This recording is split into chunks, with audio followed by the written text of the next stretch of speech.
अस्सलाम वालेकुम वरहमतुल्लाह। वालेकुम अस्सलाम। अभी बुखारी शरीफ का जिक्र हुआ था, जी जी। तो मैं ये पूछना चाहता था कि एक दो बंदों ने इतराज़ किया कि बुखारी शरीफ में मरवान बिन हकम से रवायतें ली गई हैं, तो इस बारे में थोड़ी वजाहत कर दें कि मरवान के बारे में हमारा अहले सुन्नत का क्या नज़रिया है, ताबी समझेंगे या उनका जो बुग़्ज़ बयान किया गया है इमाम हसन हुसैन रदी अल्लाह अन्हुमा के साथ, उसके बारे में हमारी क्या राय है, और स्याह में उनसे जो रवायतें ली गई हैं इसके बारे में जो इतराज़ात की जाती हैं उसका क्या जवाब है? उसका जवाब गुजारिश ये है कि जहाँ तक है किसी रावी से रिवायत लेने का ताल्लुक, तो इसमें मुहद्दिसीन की रावियों के बारे में आरा और उनका उसलूब और मौक़िफ़ अलग अलग होता है।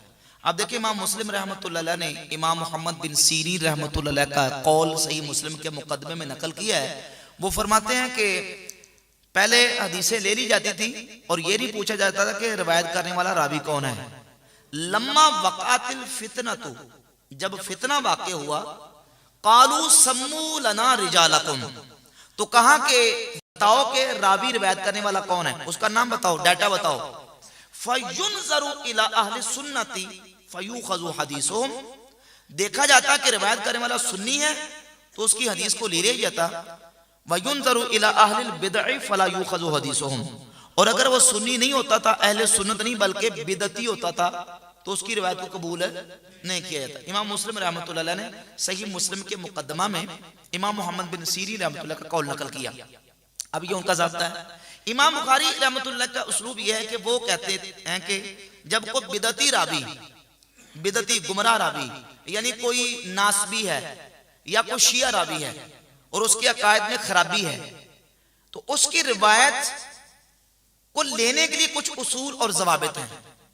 बिदती रावी की रिवायत को कबूल करने के लिए कुछ ज़ाबिते हैं। उसमें एक ज़ाबिता यह है मुहद्दिसीन का कि जो बिदअती रावी ऐसी रिवायत बयान करे जो उसकी बिदअत और उसके गुमराह अकीदे की तईद करती हो, उसके गुमराह अकीदे की तईद में जाती, उसके हक में जाती हो, तो ऐसे बिदअती रावी की वो रिवायत कबूल नहीं की जाएगी।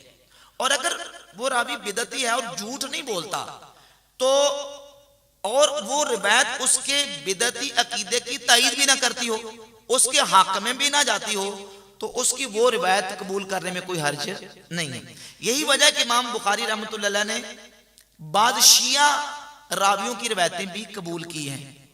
अपनी सही बुखारी में बाद शिया रावियों की रिवायतें भी लाए हैं, लेकिन अगर वो शिया इस दर्जे का है कि उसकी वो रिवायत उसकी बिदअत की तईद करती है, तो ऐसी वो रिवायत कबूल नहीं करते, और मुहद्दिसीन ऐसे ही करते हैं।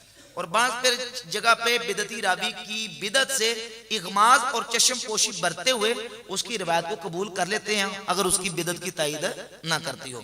तो इस बुनियाद पर इमाम बुखारी रहमतुल्लाह अलैह ने बाद शिया रावियों से, बाद इस तरह के नासबी किस्म के रावियों से भी रिवायतें ली हैं, और वो रिवायतें उन बिदती रावियों की तायद नहीं करती। और जहां तक मरवान के हवाले से ताल्लुक है, तो मरवान के हवाले से भी हमारे जो अहले सुन्नत के बिलखुसूस आला हज़रत इमाम अहले सुन्नत इमाम अहमद रज़ा बरेलवी रहमतुल्लाह अलैह के जो अच्छे तासुरात नहीं है, ठीक है ना, अच्छे तासुरात नहीं है जी।